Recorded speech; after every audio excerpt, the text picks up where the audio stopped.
오늘의 제목은 여러분들이 많이 제목이라기보다 제가 이제 요지를 제목이라고 이제 적은 건데, 오늘의 신신명에서 말하는 요지를 얘기하면 이제 뭐 약간 비유적으로 얘기하면 이제 산은 산이요 물은 물이로다라고 이제 그 제목과 일치합니다. 하도 성철 스님께서 돌아가실 때 쓴 개송 열반송에 나오는 거라 다들 성철 스님이 지으신 걸로 알고 있는데, 사실 성철 스님보다 먼저 중국 선지식이 그렇게 말했던 것을 약간 차용해가지고 성철 스님께서 당신의 열반송에다가 적어 놓으신 겁니다, 사실은. 원작이 아니라는 거지. 원작은 아니고, 원작은 따로 있고, 차용해서 쓴 겁니다. 그러면 이게 산은 산이요 물은 물이로다가 도대체 무슨 말인가? 오늘은 그 본문을 좀 보면서 그 내용을 좀 풀어줄까 합니다. 제가 출가해가지고 그 행자 시절에 가장 남는 기억이 몇 가지가 있는데, 그 중에 하나가 상치 심고 고추 심어서 그 여름에 그 상치 따먹고 고추 따먹었던 그 행자 시절이 생각나요. 저는 큰 절에서 행자 생활한 게 아니라 은사스님과 단둘이 저기 제천에 신륵사라는 데가 있어요. 제천 신륵사. 여주 신륵사 말고 제천에 아주 신륵사라는 아주 그냥 쬐끄만 절, 낙후된 절. 그 지붕은 지금은 잘 보이지도 않지만 이제 슬라브. 그러니까 절이 너무 낙후돼가지고 이제 슬라브 지붕된 아주 열악한 곳에 있는 절에서 그렇게 은사스님 모시고 행자 생활을, 물론 출가는 태안사에서 태안사도 잠깐 했지만 또 거기서 신륵사 가서 그렇게 행자 생활을 몇 개월 하고 삼위계를 받았던 기억이 납니다. 그 중에 가장 행자 생활 중에 기억에 남는 것은 그 불사 하신다고, 큰 불사는 아니었고 그 지붕 바꾸고 뭐 이런 시멘트 바르고 한다는, 그러면서 제가 서울에서 태어나가지고 제가 삽자루는 제가 군대 가서 처음 잡아봤거든요. 그러니까 일이라는 것은 힘으로 하는 게 아니거든요. 요령으로 해야 되는데, 요령이 없으니까 막 힘으로 하다 보니까 이제 제가 막 체해가지고, 자기 힘 이상, 가지고 있는 힘의 이상을 쓰다 보니까 이게 사람의 몸이 체하더라고, 음식을 먹으니까. 그래가지고 그때 엄청 고생을 했던 기억이 나고, 또 아까 얘기했듯이 가장 즐거웠던 것은 한 번은 제가 무엇을 씨를 뿌려서 키워서 열매로서 먹은 기억이 없는데, 출가해서 처음으로 그 배추가 아니고 상치하고 고추. 그래서 근데 그게 원래 있던 밭이 아니라 읽어가지고, 제가 곡괭이로 읽어가지고 그 흙이 지금도 기억나요. 아주 새카만 흙이었어요. 얼마나 흙이 좋은지, 막 진짜 거짓말 좀 보태서 지렁이가 제 손가락만한 굵기로 그 정도로 나오는 땅이 이제 숨쉬는 땅, 살아있는 땅이 된 거죠. 지렁이가 사는 정도. 지금 우크라이나가 유럽의 곡식 창고라고 하잖아요. 우크라이나 흙이 그렇다네. 이게 검은색의 흙이래요. 그렇듯이 얼마나 비옥한 땅이라는 거죠. 그때 그래서 이제 신기했어요. 그렇게 키우고 고추가 열매가 맺어서 그걸 고추장 찍어 먹으면서 물 말아가지고 그냥 그렇게 마셨던 그런 기억이 납니다. 이 얘기를 왜 했냐면, 요만한 씨앗이, 그게 어떤 씨앗이든, 자라고 나면 그게 감 씨앗이든, 뭐 배추 씨앗이든, 뭐 어떤 상치 씨앗이든, 그 씨앗이 자라서 어쨌든 상치라는 형태로 되고, 그것을 우리가 먹잖아요. 그러면 그 씨앗하고, 감이라고 합시다. 감 씨앗하고 감나무와는 같은 거예요, 다른 거예요? 같은 겁니까? 다른 겁니까? 감나무가 감 씨앗이에요? 감 씨앗이 감나무예요? 제가 못하죠? 같은 것 같기도 하고, 아닌 것 같기도 하고. 여러분이 생각하는 나라는 게 똑같은 거예요, 나라고 생각하는 게 그런 존재라니까요.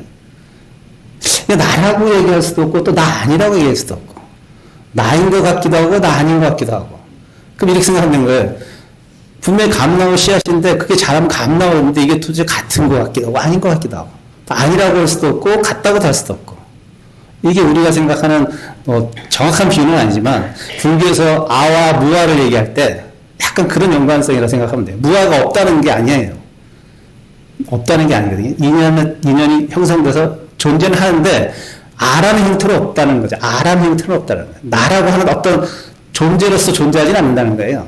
이렇게 인연 따라 뭉쳐서 아니면 설신이가 뭉친 거지. 그것이 우리는 꼭 내가 있고 나서 세상도 있고 이렇게 생각하잖아. 내가 눈으로 본다. 내가 듣는다. 다 나라는 존재를 전제하고 아라는 그 아트만이라는 아를 전제하고 모든 것을 다 대하잖아요. 경계를 맞이하잖아요. 거기서 문제가 발생되는 거예요. 부처님은 그렇게 봤던 거예요.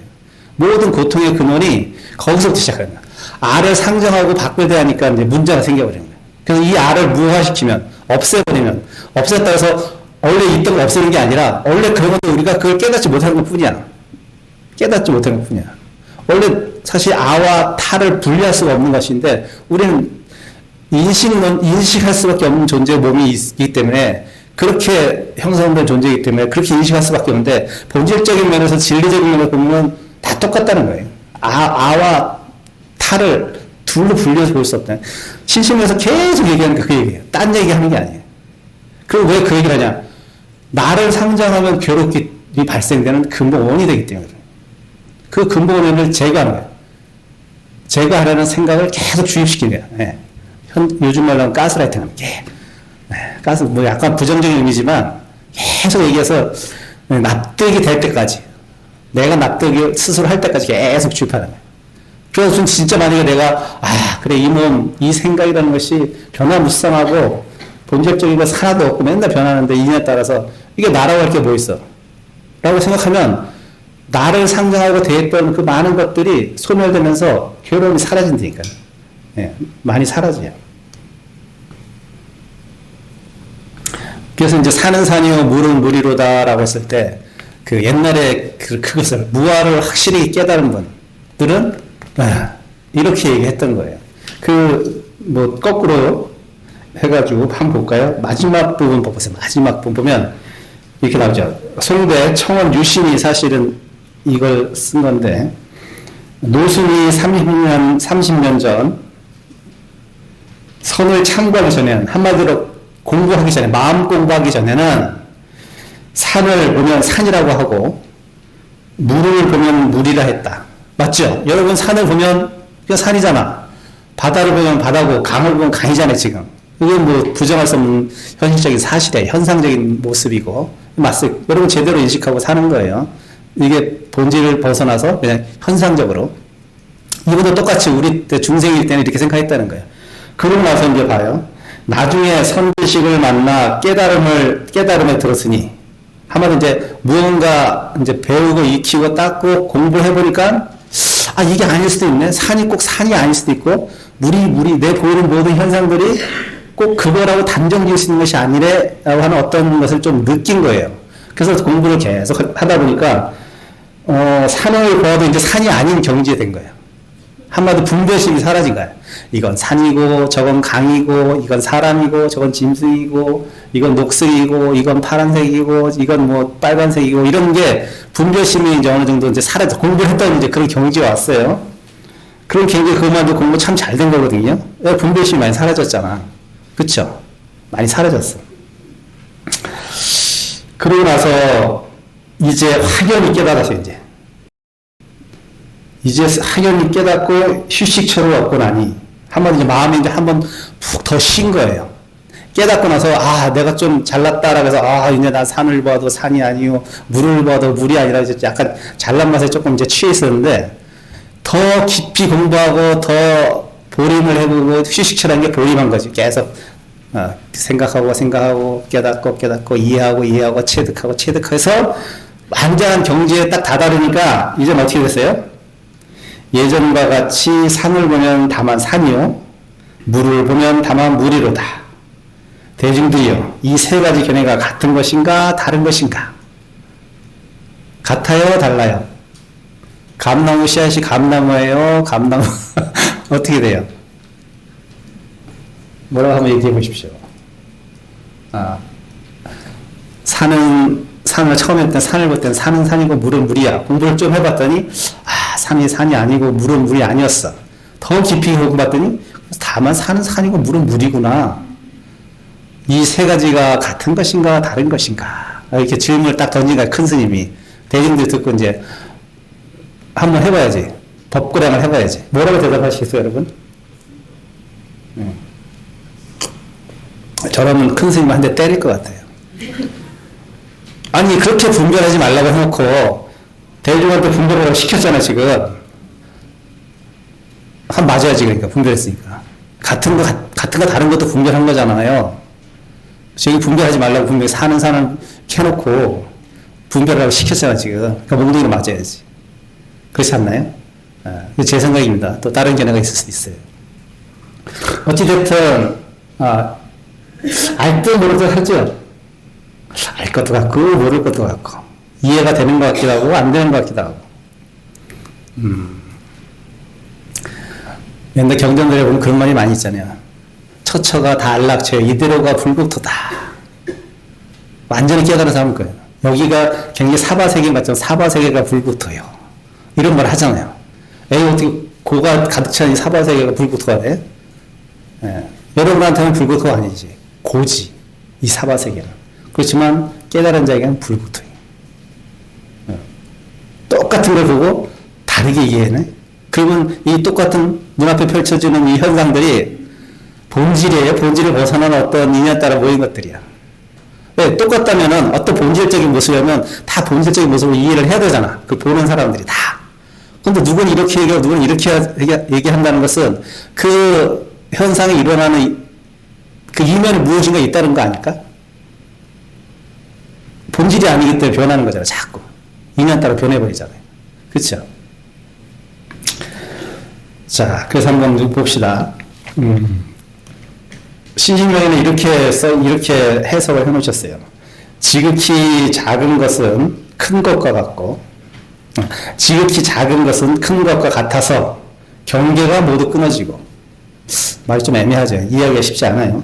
또 지극히 큰 것은 작은 것과 같아서 변표를 볼 수 없습니다. 변표라는 건 이제 표면을 얘기합니다. 표면. 자, 말이 좀 어려워요. 풀어줄게. 지극히 작은 것은 큰 것과 같아서. 그러니까 아주 작은 것과 큰 것이 같대. 근데 같기 때문에 경계가 모두 끊어진대. 이게 알 듯 진짜 힘들어요. 저도 처음 이해가 좀 쉽지 않았습니다. 또 지극히 큰 것은 작은 것 같아서 표면을 볼 수. 여러분, 지극히 큰 것은 표면이 보여요, 안 보여요? 이거 뭐 예를 들면 지극히 이게 큰 거라고 가정합시다. 지극히 큰 것은 아닌데 사실. 지극히 큰 것은 표면을 보면 보여요, 안 보여요? 여러분 눈에 지금 보여요, 안 보여요?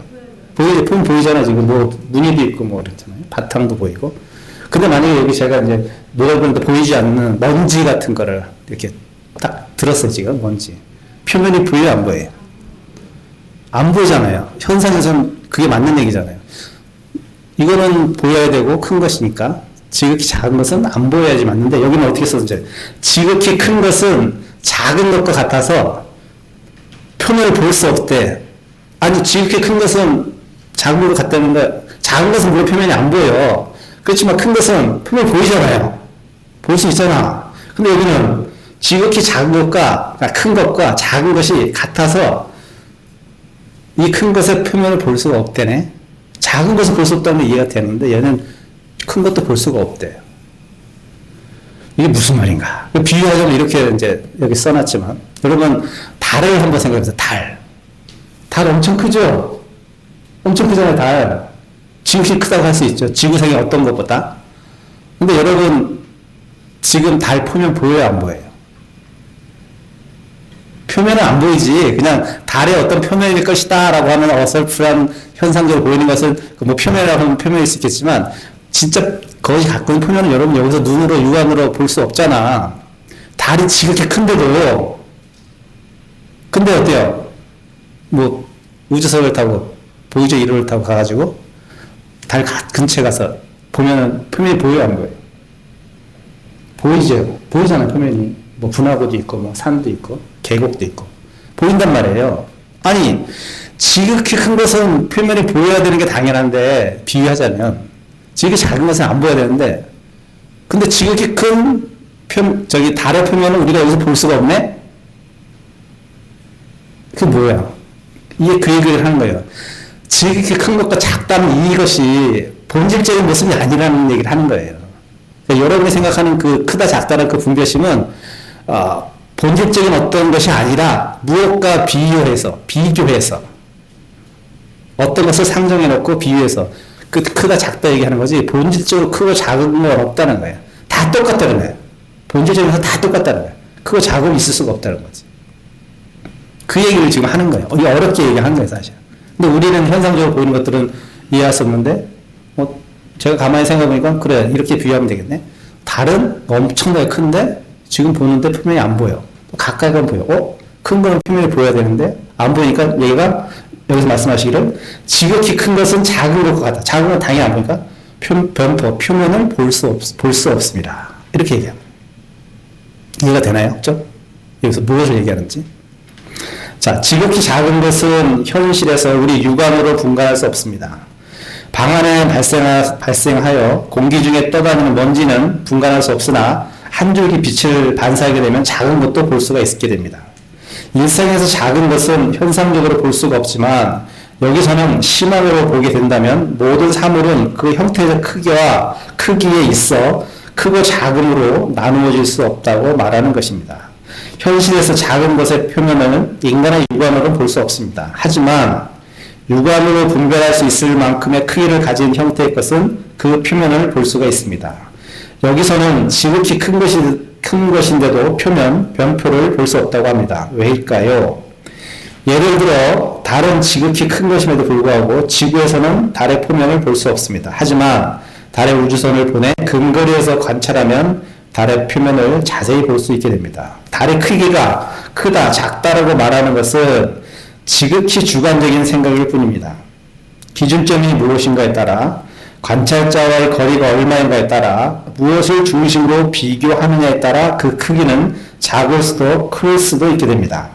그러므로 이 세상에는 큰 것이 작은 것이 될 수 있고 또 작은 것이 큰 것이 될 수 있습니다. 그래서 비교하고 분별하려는 의도가 내포된 모든 관찰과 판단은 그릇될 가능성이 높게 됩니다. 되도록이면 선입관을 내려놓고 순수한 시각으로 보려는 노력이 필요한 것입니다. 왜 그러냐면 그래야지 본질에 가깝게 우리가 볼 수 있고 판단할 수 있기 때문에. 그래서 올바른 판단을 내리고 올바르게 바라보면 고통이 그만큼 소멸하기 때문에, 괴로움이 소멸하기 때문에. 모든 근본적인 것은 괴로움의 소멸이죠. 부처님 고의 해결을 위해서 깨달으시려고 노력하신 거니까. 그러니까 인간에 발생하는 모든 괴로움이라는 것을 부처님께서 공부하고 나서 깨닫고 보니까 뭐 여러 가지 해석을 하셨지만 경전에서 제가 보기에는 아와 타를 분리하는 거, 나라고 생각하는 그 생각, 그 아상이라고 하죠. 아상, 인상, 중상 하듯이 그 아상에서부터 나라고 생각하는 그 생각부터 완전히 부수지 않으면 그 괴로움의 근본은 벗어날 수 없다. 어떤 형태도 발생한다. 그러면 뭐 괴로움을 소멸하기 위해서 아라를 무아를 상징한 것이 아니라 그러면 도대체 아가 무엇이지라고 부처님이 심도 있게 공부를 하고 마음 공부를 하고 그렇게 관찰을 해보니 우리가 생각하고 있는 나라고 아라고 하는 것은 어디에도 없다. 어디에도 없잖아요. 감나무에서 씨앗을 찾으려니 감나무 안에 있어요, 없어요? 없잖아요. 근데 감나무야. 나는 나야 사실. 근데 또 희한하게 감나무 씨앗은 찾을 수 없지만 아라는 놈을 찾아봤더니 나라는 어떤 형태적인 현상적으로 존재는 하는데 그 아라는 놈은 없다는 거야. 씨앗은 없다는 거야. 감나무 씨앗은 없어요. 감나무 안에는. 대신 감나무 씨앗을 품을 수 있고 생성할 수 있는 능력은 있지. 그쵸? 그건 맞잖아요. 우리가 윤회하니까. 어쨌든, 그래서 그 아라는 놈 도대체 우리가 알고 있는 나라고 생각하면 뭐지라고 곰곰이 생각해 봤더니, 이 아라는 놈은 단순히 육군의 하합체, 육군이 인연 따라 모여서 형성된 거네. 육군. 안이비설신의. 요 육군이 나라고 생각하는 여러분의 전부였다는 거예요. 육군. 그러니까 여러분은 눈을 나라고 생각하는 거고, 귀를 나라고 생각하고, 느낌을 나라고 생각하고, 그치, 맞잖아요. 내가 눈으로 본다, 내가 귀로 듣는다, 내가 음식을 입으로 맛본다, 내가 몸으로 느낀다. 이게 다 내가잖아요. 근데 그 느끼는 그놈이 있어요, 없어요? 어디 있어요? 내놔보세요. 그럼 제가 인정하겠습니다. 그 느끼는 그 본질이 어디 있습니까, 여러분 안에? 아니, 이것들이 조합돼가지고 느낌도 발생하고 보는 것도 발생하는 거라. 무엇이 있어서가 아니라, 무엇이 어울려져서 인연 따라 햇빛이 있고 대상이 있으면 또 내 눈이 있으면 내가 보인다라고 얘기하는, 보이는 것이 여기 있는 것이 아니라, 보이는 존재가 저기 있는 것이 아니라 대상이 있고 내 눈이 있고 빛이 있으면 그것이 본다라는 것 느낌은 나한테 오는다니까. 누가 있어 보는 게 아니고. 이 말 이해가 되나요? 다 되죠? 저만 보는 거 아니죠? 아직도 내가 보는데. 모든 조건이 3, 4가 화합해야 된다는 얘기를 하는 거예요. 이 3, 4, 이 중에 하나라도 없으면 여러분, 눈이 없으면 어떻게 봐? 뭘 볼 거야? 그럼 저희 존재가 있는지 어떻게 알아? 눈 없으면 뭘 못 본단 말이에요. 본다는 작용이 일어날 수가 없어. 그렇다고 저기 없는 거야? 내가 눈이 멀었다 그래서 여러분 없어요? 근데 이 사람한테는 없는 거잖아. 안 보이니까. 근데 있잖아, 또. 딴 사람한테 보이잖아. 그러면 있는 거야, 없는 거야, 여러분이? 이거 헷갈리자, 벌써부터. 그러니까 이 어떤 본다라는 그 하나만 여러분 그냥 보는 거 본다 이렇게 생각하면 안 되고 깊이 생각하면 이 본다는 거의 본질은 내가 제가 조금 전에 말씀하셨듯이 대상이 있고 빛이 있고 그 빛을 볼 수 있는 대상을 알아볼 수 있는 눈이 있고 뭐 저 자각이 있다 뭐 시신경이 있어야 되고 여러 가지 얘기가 가능하겠죠. 시신경이 있어야 되잖아요. 뭐 광막이 있어야 뭐가 있어요. 이렇게 뭐 깊이 들어가죠. 지금 현대 과학적으로. 어쨌든 이것이 3, 4 하나, 둘, 셋이 딱 있어야지 3, 4가 딱 화합을 해야지 본다는 작용이 일어난다는 거예요. 그 누가 보는 게 아니라니까 이게 인연이 맞아야 되는 거예요. 눈 하나 없으면 안 되고 대상도 없으면 안 되고 빛이 없으면 못 보잖아요, 여러분 또. 누가 보는 거예요? 그냥 인연이 이렇게 화합이 되면 보인다, 듣는다, 느낀다 이렇게 되는 거예요. 내가 느끼고 내가 보고 하는 게 아니라니까요. 그래서 부처님은 그거를 무아라고 표현하신 것 뿐이야. 그 아가 없다는 것이 아니라, 아가 없다는 것이 무아, 인연 따라 모여서 형성된 게. 그게 나야. 우리는 그래서 죽으면 다 흩어지잖아. 아니면 설신이가 다 흩어져 버리잖아요. 흙으로 가려고 흙으로 가고, 불로 가려고 불로 가고, 온기로 가려면 온기로 가버리고, 다 흩어져. 여러분 어디 있어? 죽고 나면 어디 갔어요? 또 그것이 어떻게 인연 따라 모이면 또 뭐 다음 생에 태어날 수도 있겠지. 그 얘기를 하는 겁니다. 또 그 다음에 대목은 유죽시무요 무죽시윤이 약부엽이면 필부수수라. 있는 것이 곧 없는 것이고, 있는데 없다고 했잖아요. 있는데 없대. 있는 것이 없는 것이고 없는 것이 있는 것이니 만약 이와 같지 아니하면 모름지기 지킬 것이 없느니라. 있는 것이 없는 것이고 없는 것이 있는 것이다. 이건 너무나 불교에서 많이 얘기하는 색즉시고 공즉시세 뭐 이런 얘기 많이 하잖아요. 아니 여기 분명히 내 눈에 보이는데 왜 이게 없는 것이고 내 눈에 안 보이는데 왜 그게 있는 것이. 우리가 있다 없다라는 그 생각에 빠지는 순간 대상을 그렇게 존재로서 분별하는 순간 여러분 존재를 대상화한다. 철학적으로 대상화 시켜버립니다. 그러니까 나를 상정하는 순간 타인이 생겨버린 거예요. 나를 상정하지 않으면 타인이 없어요. 나라는 생각을 딱 상정하면 타인이 생겨버려요. 그러니까는 타인은 원래 있는 것이 아니야. 다 같은 것인데 내가 무엇을 한 생각을 일으키면 생겨버리는 거예요. 네, 불교에서 그 얘기 많이 하죠. 선지식들이. 한 물건이 없는데 어디서 나타나는 거. 한 물건이 없어요. 근데 한 번 내가 무엇이란 있다라는 분별심을 딱 일으키면 대상이 거기서 딱 나타나네. 근데 이게 뭐 제가 과학은 잘 모르지만 참 과학자, 물리학자들도 참 이론 물리학자들도 대단한 사람들이 실험적으로 그걸 증명해내잖아요. 내가 보지 않을 때는 없대. 보는 순간 딱 생겨난대. 물리적으로 이거는 과학적 사실입니다. 실험을 통해서 물리학자들이 증명해낸 거잖아요. 뭐라고 하던데 제가 잠깐 잊어버렸습니다. 어떤 존재라는 것이 그걸 분자단의 아주 미립자 단계겠지만 관찰하지 않을 때 얘가 없대요. 딱 관찰하면 얘가 그 현상을 일으켜버려. 내가 보는 순간 생겨나버려. 보지 않으면 없다가 보는 순간 생겨나. 물리에서 그렇게 얘기해요. 원자 단위에서. 네. 우리는 분명히 여기 있는데 왜 이게 없는 것이고 없는데 왜 있는 것이지? 이게 도대체 우리 상식적으로는 도대체 생각이 미칠 수가 없어요. 거기에 이해가 안 고 타협이 안 돼. 동의할 수가 없어. 그래서 여러분들이 분류가 힘든 거예요. 여러분들 현상의 눈을 갖고 세상을 이해해요. 상식선을 가지고 세상을 이해하고 사람을 이해하고 하기 때문에 이 불교에서 얘기하는 본질을 얘기하니까 자꾸 좀 어긋나. 내가 현상적으로 보고 느끼는 것과 너무나 다른 얘기를 하니까 여러분 힘든 거예요.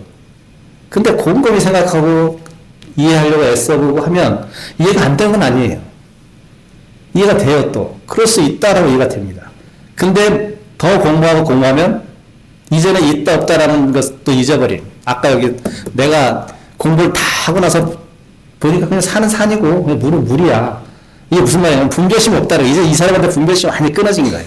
그러니까 있는 그대로 보는 거야. 사람들은 저걸 산이라고 하냐? 그러니까 산인가 보다. 저걸 물이라 하네? 그러니까 물인가 보다. 이게 분별을 보는 게 아니라 예. 그렇게 되는 거예요. 뭐 있고 없고 뭐 산이고 물이고 따지지 않는 거야. 그냥 있는 그대로 보는 거야. 그냥 저거 그냥 저렇게 생긴 산이라고 하네. 아이들이 무엇을 인식할 때 여러분 처음부터 저게 산이네 저게 물이네라고 알고 태어나요? 인식하나요? 교육을 통해서 알게 되는 거야. 뜨거움과 차가움을 걔가 원래 알고 태어났나요? 경험적으로 만져보고 알아요. 뜨거운 거 만져보고 뜨거 하면서 이제 뜨거워 안 만지잖아요. 그러니까 원래대로 무엇이 뜨거움이 있는 게 아니에요. 현상적으로 뜨거움의 본질이 있는 것이 아니라 어떤 뜨거운 작용이 있었겠죠. 어떤 작용. 그걸 우리가 뜨겁다라는 말로 표현해서 그냥 뜨겁다라고 얘기한 거야. 그러니까 우리가 생각하고 아는 인식의 세계라는 이 세계 모두가 현실에서 이루어진 것들일 때 우리는 현실적인 눈을 가지고 볼 수밖에 없기 때문에 그 본질의 뒷모습은 알고 확인하기가 쉽지 않죠.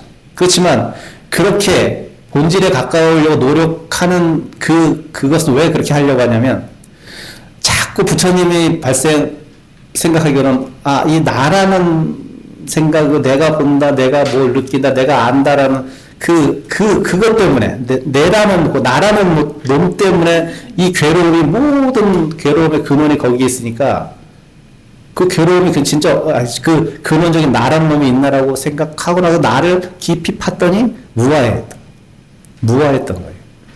그걸 안이비 설신이 색성의 미주고만 이렇게 설명을 하신 거예요. 그걸 투철하게 느끼면 이제는 근데 도인의 모습으로 봤을 때는 이 세상은 그냥 있는 그대로 모습대로예요. 없다고 얘기 안 해요. 그냥 있는 그대로 봐주는 거야. 저걸 산이고 물이다 이렇게 분별하는 것이 아니라 있는 그대로 봐줄 뿐이에요. 없는 것이 아니란 말이에요. 근데 우리는 분별심을 가지고 봐. 나는 여름에는 바다가 좋고 겨울에는 산이 좋고 예. 나는 뭐든지 상정해. 나는 산이라는 어떤 존재를 좋아하는 게 아니에요. 산이 갖고 있는 산의 물성. 네, 그 물성이란 뭘까요? 나무도 있고, 그 나무가 품어주면 뭐, 경치도 있을 것이고, 뭐, 산소도 있을 것이고. 여러분이 좋아하는 산은 없어요, 사실은. 산이 뭐가 있어? 어디 저게 산이에요? 그냥 나무들이 저렇게 모이고 언덕이 있고 좀 높은 건 산이다. 이렇게 얘기하니까 여러분 산인가 보다라고 산은 없어. 차가 있나요? 자동차? 나도 차 타고 왔지만 차 있죠? 차 있어요? 차는 2만 개의 부품으로 이루어진 거야, 그냥. 우리가 저걸 차라고 하자. 차라는 존재는 없다는 거예요. 2만 개의 부품이 차의 구성물이야. 안이비 설신이가 사람이듯이 2만 개의 부품이 차야, 그냥. 근데 그 부품들 다 또 분해하면 어떻게 돼요? 더 없어지겠지. 그러니까 무언가 있다, 없다라는 그거에 빠져버리면 진짜 그것이 차라는 것은 존재하고 사람이라는 것도 존재하고 그러니까 우리가 분별하기 쉽게끔 그렇게 불리우고 이름 지었을 뿐이지 그 이름이 본질과 동일시되진 않아요. 그 본질이 동일시되지 않는 거예요. 본질이 아니야. 분별하기 위해서, 알아보고 인식하기 위해서 붙인 것 뿐이야. 근데 이름을 자꾸 붙여보니까 만약에 그 이름이 그냥 본질이 돼버렸어. 이렇게 계속 괴로움이 발생돼요. 그것이 마치 돈이라는 것이 살려면 돈 필요하죠. 네, 돈을 많이 모아야지. 자, 근데 돈이라는 걸 가만히 생각해보면요. 돈의 발생이 뭐죠? 돈의 발생이 교환가치잖아요. 교환가치. 이것을 통해서 내가 없는 것을 필요해서 다른 것을 사는 거죠. 이것을 통해서. 이 돈의 가치는 여러분이 약속한 것 뿐이야. 돈이 어디 있는 게 아니고, 여러분 사회 구성원들이, 야, 이거를 우리가 금을 돈의 가치라는 것을 교환 가치로 인정하자. 약속을 통해서 이루어진 게 화폐의 기원이란 말이에요. 옛날 사람들은 뭐 가지고 있겠어? 조개 갖고 있대, 조개. 네, 저 예쁜 조개겠지? 조개 가지고 이렇게 돈처럼 썼다 그러잖아요. 그럼 여러분 지금 제가, 여러분 수고 많이 했으니까 이거 받으세요. 돈하고 조개 주면 여러분 어떻게 돼요? 스님이 이상하네. 좀 이상하네. 더위 못 잡수셨나? 근데 옛날에는 조개 주면 엄청 좋아했을 거야. 옛날 사람들은. 그럼 돈이란 가치는 인연 따라 그것도 변한 거잖아. 옛날은 돈은 조개였어. 지금은 그냥 조개일 뿐이야. 그러면 조개가 돈이에요? 그냥 조개예요.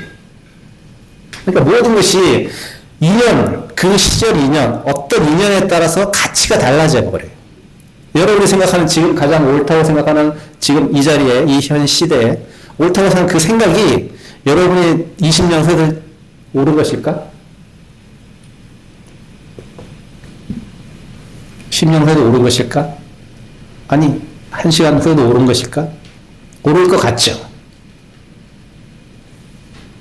내가 갖고 있는 이 신념 확신이 또는 알미라는 것이 굉장히 변화하지 않는 것 같죠? 여러분 엄청나게 지금 순간순간 변하고 있어요. 육신도 변하고 있고, 생각도 수시로 바뀝니다, 여러분. 네. 저도 좀 젊었을 때는 신 음식을 되게 좋아했어요. 나이 먹으니까 신 게 싫더라고요. 신 게 좋은 거예요? 싫은 거. 그러니까 우리 개인적인 취향도 변해. 여러분 생각도 변하고 여러분 몸도 다 변한다니까. 왜 변한 걸 인정하세요? 변합니다. 여러분 갖고 있던 그 생각도 아무리 옳은 생각이고 확실한 생각도 변할 수 있는 거니까 고집하지 마세요. 그것 때문에 괴로움이 발생한다면, 남들과 부딪힌다면, 그걸로 인해서 내가 어려움을 겪고 있다면 그 생각 한번 버려야라고 생각을 해보시고 밖으로 생각해 보시니까 괴로움이 발생 안 하면 그냥 갖고 가세요. 상관없어. 근데 이것 때문에 괴롭고 남하고 부딪히고 분별심이 자꾸 생기고 힘들어진다면 자신 스스로가 힘들든 남을 힘들게 하든 버리십시오. 그 별거 아니야. 버리고 나면 아무것도 아니야. 사실 불교를 잘 모르는 불의의 사람들에게 색즉시고 공즉시의 교리를 납득이 가장 어려운 부분입니다. 눈앞에 현존하는 것이 없다고 하니 상식적인 생각을 하는 사람에게는 도무지 무슨 소리인지 도통 이해할 수가 없을 것입니다. 세상 어디에 여타의 모든 종교에서는 항상 형상 너머의 것을 추구합니다. 우리는 그것을 진리를 추구한다라고 말합니다. 그러한 상식 이상의 탐구를 통해서 우리는 알 수 없는 것을 이해하게 되고 그 이해력을 통해서 보다 넓은 인식의 세계로 나아가서 현실적인 고통의 원인을 이해하게 되는 동시에 벗어날 수 있는 인연을 짓게 되는 것입니다. 우리는 그러한 노력을 통해서 얻은 통찰력으로 세상과 인간에 대한 이해의 폭을 높이고 사물의 참모습에 접근할 수 있는 통찰력을 얻게 되는 것입니다. 반야불경전의 핵심 유학분인 반야신경을 보면 나의 몸을 구성하는 안일이 설신이도 없고 심지어는 대상을 지칭하는 색성의 미적법도 없다고 합니다. 한마디로 요약하면 세상 모든 것이 다 없다고 하니 믿을 수가 없는 것입니다. 종교는 일반적이고 상식적인 너머의 것을 추구합니다. 우리의 일상적인 삶 속에서 펼쳐지는 다양하고 복잡한 문제들은 늘 우리의 인식의 한계 때문일 경우가 많기 때문입니다. 차갑지만 냉철하게 하지만 따뜻한 시선으로 문제를 응시한다면 야기된 문제들이 대부분 무엇이 있다고 생각하는 데서 온 것이라는 것을 이해하게 됩니다. 나라는 존재가 있다고 생각하기에 나의 것이 생기고 나 이외의 대상들이 생겨나게 됩니다. 부처님께서 나라는 존재는 안일이설신이라는 인연의 종합체일 뿐임을 깨달으시니 나라는 생각으로부터 발생했던 많은 문제들이 소멸됨을 보셨습니다. 나를 철저하게 파괴하여 무아라고 하셨습니다. 비로소 나의 굴레를 벗어던지니 온 세상이 하나의 꽃임을 아시게 된 것입니다. 그래서 아까 사는 사리오 물은 무리오라는 얘기를 아까 했으니까 이런 무아에 대한 얘기, 그 현상이라는 것이 우리가 아는 것처럼 그렇게 있는 그대로 보이는 그대로 존재하는 것이 아니라 생각을 한번 비틀어 생각하면 다르게 보일 수도 있고 다르게 생각될 수도 있다는 거예요. 또 이런 비슷한 시를 하나 이제 얘기해 줄게요, 제가. 이 주변에 큰 절 주변에 가끔 가면 이 글귀가 써 있는데, 풀이하면 이런 거예요. 대나무 그림자가 섬돌을 쓸어도 먼지 하나 잃지 않고, 대나무 그림자가 섬돌, 계단에 있는 그 흙먼지를 이렇게 쓸으면, 대나무 그림자입니다. 대나무가 아니에요. 대나무 그림자가, 여러분 껌껌한 밤에 이제 달이 휘영창에 떴어. 그 대나무가 다 있고, 거기에 이제 계단이 쫙 있어요. 대나무가 이제 달빛에 딱 비치면 이제 그 계단에 이렇게 비춰질 거 아니에요, 그림자가. 그쵸? 그럼 이제 바람이 싹 불면 너무 이게 멋있지 않아요, 생각하면? 이게 대나무가 막 흔들려요. 그러면 여기 그 계단에 비추었던, 섬돌에 비추었던 대나무 그림자가 움직여야 안 움직여요? 움직이죠? 대나무 그림자가 섬돌에 비쳐서 바람이 일렁이면 쓰는 것처럼, 대나무가 쓴 것처럼 그림자가 쓸잖아요. 네, 연상이 되죠. 근데 먼지가 일어나요, 안 일어나요? 안 일어나죠. 그 얘기를 하는 거예요, 지금. 멋지게 표현해, 시적으로. 대나무 그림자가 섬돌을 쓸어도 먼지 하나 일지 않고, 달빛이 연못 밑을 뚫어도, 달빛이 연못에 탁 비치면 연못을 뚫듯이 환하게 뚫잖아요. 근데 물에는 흔적 하나 없어요. 그쵸? 뚫었는데 흔적 하나 없잖아요. 고요하게 있잖아요. 근데 이거 이제 무슨 얘기냐면, 이게 시적으로 이렇게 멋있게 표현했지만, 원래 대나무 가지고, 대나무 실체죠. 눈에 보이죠? 대나무 실체요. 그 꺾어서 빗자루 만들어서 대나무 빗자루 만들면 섬돌을 쓰면 쓸리죠. 근데 당연히 대나무 있고, 섬돌도 있고, 달빛도 있어요. 다 있어. 조건은 다 맞았어. 현상적으로는 여러분 이렇게 할 수 있어. 쓸 수 있어. 자, 근데 본질적인 모습보다는 비유해서 얘기한 거지만, 근데 희한하게 대나무가 분명히 대나무 그림자이긴 하지만 대나무가 비춘 그 그림자가 섬돌을 쓰는데 먼지 하나 일지 않고 그대로 존재한다는. 이게 뭐가 연상이 안 돼요? 우리가 대나무 하면 대나무 빗자루를 만들어서 섬돌을 쓰면 쓸지만 분명히 현상적으로 우리가 그게 보이는 게 맞는데, 이게 만약에 다르게 생각하면 달도 있고 대나무도 있고 섬돌도 있는 이 존재가 다 있는데도 불구하고 먼지 하나 잃지 않고 대나무 그림자가 섬돌을 쓸 수도 있는 현상적으로 일어날 수 있어, 이 세계에서. 나라는 존재를 상정하지 않고도 설명 가능한 세계들이 있단 말이에요. 네. 그거를 멋지게 이렇게 표현하신 거예요. 네. 무아를 얘기하면 무아를. 멋지게. 또 하나는, 산에 사는 사람, 산에 사는 스님, 달빛을 탐내서, 산에 사는 스님이 달빛을 탐내서 물병 속에 물과 함께 길어가노라. 그러니까 물 속에 달이 쫙 휘영창에 떴는데, 연못에 달이 이렇게 너무 예쁘니까 그 달도 담아가기 위해서 이제 물병에 물을 떠서 다 담았어요. 가져갔어요. 달도 갖고 가고 싶어가지고. 그래서 절에 가면 비로소 깨닫게 되리. 물 부으면 달 또한 비가 없다는 것을.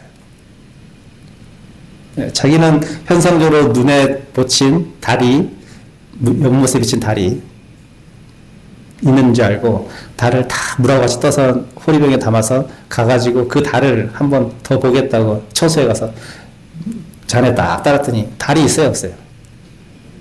근데 자기는 눈에 비친 그대로 현상이 다른 분명히 있었는데 저기 본질인지 모르고 이게 본질인 줄 알고 가져갔더니 없잖아. 이게 우리의 안목이에요. 그림자를 본질로 착각하는. 그래서 취하려고 하고 달빛을 가지려고 하고, 예. 이 얘기를 멋지게 표현한 거죠. 예. 멋있지 않나요? 뭐 멋들어지지 않나? 나만 멋있나? 표정이. 하나만 끝낼게요. 빨리 끝내네. 자, 이거 제가 좋아하는, 몇 번 얘기했을 텐데, 제가 좋아하는 개성인데, 저는 이 뜻은 잘 몰랐고, 은사 스님이 이제 새벽에 탁 도량석 도시고, 제가 도량석 돌고, 은사 스님은 앉으셔가지고, 탁 뇌종을 치시면서 이제 종성이라는 걸 해요. 법당에서. 예불 전에. 종성이라고 하는데, 그 종성에 이제 나오는 개성들이 많이 있는데, 그 중에 한 대목인데, 은사 스님이 연보를 너무 구성지게 잘하셔가지고, 저는 이제 그거 듣고 되게 신심이 많이 났는데, 내용은 잘 몰랐어요. 막 출가했는데 뭐, 한문을 안 하면 모르지요. 그냥, 내용도 모르고 암기했어요. 왜냐면 맨날 들으니까. 그래서 여러분들 그 금강경이나 뭐를 알려고 하면, 애우려고 하면 봐서는 애워지지 않아요. 계속 들으세요. 반복해서. 저도 금강경을 뭐 지금 많이 잊어먹었는데 많이 애웠단 말이에요. 어떻게 애웠냐면 송강사는 새벽 예불마다 반편씩 매일 독송을 합니다. 예불 끝나고 단체로 다. 그 소리도 너무 신신납니다, 여러분. 지금은 이제 학인들이 너무 없어서 좀 소리가 장엄하지 않은데, 그때는 막 한 6, 70명씩 있어가지고 같이 합성을 하면, 밖에서 들으면 막 신심이 나요. 네, 어쨌든, 금강경을 계속 그렇게 독송을 하다 보니까, 그냥 저절로 외워졌어요. 그와 마찬가지로, 여러분들 뭐 외우려면, 막 뭐 외우지 마시고, 들으세요. 반복해서 외워집니다. 그와 마찬가지로 저도 그냥 새벽 종성도 뜻도 모르고 그냥 은사 선생님에게 계속 들으니까, 몇 달을 들으니까 자동 암기가 되더라고요. 뜻도 모르고. 그 나중에 이제 강원 가서 이제 무슨 소린가 하고 이제 한문을 찾아보니까 이제 그때는 그 의미를 잘 몰랐어요, 솔직히. 저도 뭐 그때는 강원에서 한문 경전을 공부했지만 내용 파악보다는 그냥 대중생활에 익숙하는데 더 초점을 맞췄기 때문에 잘 몰랐는데 이제 호기심 생긴 그쯤에 이제 이렇게 보고 하니까 참 너무나 멋진다는 생각 많이 했는데 그 중에 이제 하나입니다. 예, 천척사련 직하수 일파자동 망파수 야정수와 어불식 만성공제 올맥이에요. 이런 뜻이에요. 해석해주면 천척사련 직하수 천척의 낚싯줄을 곱게 들으니 한마디로 이제 낚시를 하는 거예요. 낚싯줄이 긴다는 천척이라고 낚시를 딱 들이는 거예요. 일파자동 망파수래. 한 물결이 일자 만파의 파도가 따라서 있는 한 생각을 일으키는데 내가 아까 얘기했죠. 한 만파가 원래 일어나는 게 아니라 한 생각 딱 일으켰더니 만 개 파도 생각이 일어나듯이 한 물결이 일자마자 만파 따라 인다. 파도가 만 개가 생겼다는 거예요. 한 개에서 만 개가. 왜냐면 고요한 진짜 고요한 호수에다가 얼음 같잖아요. 눈 얼음 같잖아요. 그런데 거기다가 낚시를 탁 들으니까 한번 파동이 탁 쳤을 거 아니에요. 그게 막 하면서 막 만파가 생겼다. 그걸 표시하는 거예요. 야정수와 너불식. 밤은 고요하고 물은 차서 고기 물지 않고. 네. 밤은 고요하고 물은 차서 고기도 물지 않아요. 너무 깊고 고요한 밤이에요. 만선공제 월멸기. 청아한 달빛 속 배 가득 허공 싣고 돌아오네. 청아한 달빛 속 배 가득 허공 싣고 돌아오네. 이게 무슨 말이냐면 망선 공제 올맹기가 낚시를 했는데 고기도 하나도 안 잡힌 거예요. 밤에 야밤에. 그러니까 어떻게 돼요? 이제 돌아오는 길에 뭐 물고기도 하나도 없겠지. 근데 돌아오는 길에 배 안에 있는 배에서 느낌이 어떻냐면 그 취향찬란한 달빛은 배에 탁 비칠 거 아니에요. 조각배 무슨 배든지 그 달빛은 가득 싣고 돌아오는 거예요. 이거 아주 멋지게 표현한 건데 고기는 못 잡았지만 이 허공에 있던 그 달빛을 내가 그 배에 가득 싣고 돌아오는 그 주인공의 마음은 어떻게 돼요? 고기를 못 잡아도 나는 달빛을 가득 싣고 온 거예요. 그러니까는 고기라든지 호수라든지 달빛이라든지 이런 모든 게 실존하는 모든 것이 우리가 달빛도 존재하고 배도 존재하고 낚시도 존재하고 낚시를 낚는 사람도 존재하고 뭐 모든 것이 다 존재하지만 결국 진짜 존재하는 것은 아무것도 없어. 존재하는 건 아무것도 없어. 우리가 가지고 갈 수 있는 것은 달빛 가지고 가는 거야. 달빛. 그림자만 가지고 가는 거야. 현실적이죠. 여러분들이 모든 걸 다 갖고 갈 것 같죠? 지금 살면서 다 쥐고 있을 것 같죠? 쥐고 싶지요? 근데 허망한 것 같죠? 여러분이 가지고 갈 수 있는 것은 다 사실 껍데기. 근데 그 껍데기를 갖기 위해서 막, 낚싯대를 뒤어가요. 고기도 물지 않지만. 근데 이 사람은 깨달은 사람이에요. 고기를 잡으려 간 건 아니죠. 그냥 달빛 하나 가득 싣고 와도 만족하는 거예요. 나는 마음이 완전히 텅 비어있기 때문에 자연과 하나가 된 거예요, 다. 그 상황과 하나가 됐기 때문에, 뭐 달빛이 있고, 뭐 고기를 잡고, 뭐 이런 건 생각 안 해요. 그냥 그 상황을 즐길 뿐이야, 이 낚시를 하는 사람은.